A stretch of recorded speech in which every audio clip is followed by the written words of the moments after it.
Strangford Presbyterian Church had been on the Buildings at Risk register for more than a decade when Melanie and Marty Hamill moved in next door after many years away from Northern Ireland. They'd always assumed that someone, sometime, would save the landmark building, but it quickly became clear that that someone would have to be them, and that the time would have to be now.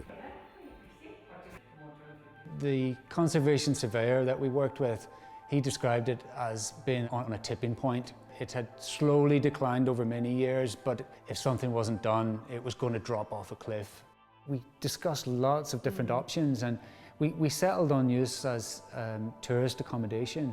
We wanted to do the building justice, but we didn't have limitless resources. We used very skilled local tradesmen within the village or within the parish. So there's a lot of research done on our part and helping them, and they were advising us as well. It was like a two-way thing. Over the years, the facade had been painted with modern paints, and it had trapped the moisture behind, and once that old lime plaster gets sodden and wet, it loses the strength. It took a lot of time and effort to put right. The ceiling rose, so there were parts of it missing when the ceiling had collapsed, so we got moulds taken and that was repaired meticulously. The pulpit was so large, it wasn't something we could just have sitting in the middle of the living room, so we very carefully moved it, and now it forms part of the new staircase. We couldn't actually find the front door key, so my father took apart the original lock and managed to build us a key. He also helped with the restoration of the organ. Unfortunately, it was sitting under the hole in the ceiling. He took it to pieces, you know, and over weeks and weeks restored it into fully working order.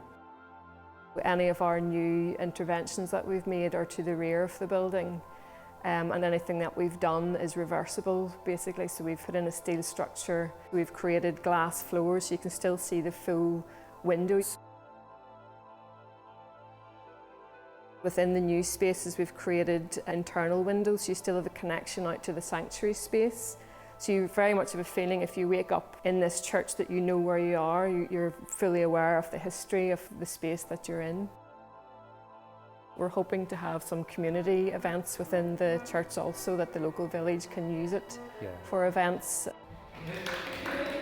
We've done something for ourselves, but we've done something for the community, and we've done something for future generations, because this building is safe, I think, for years to come.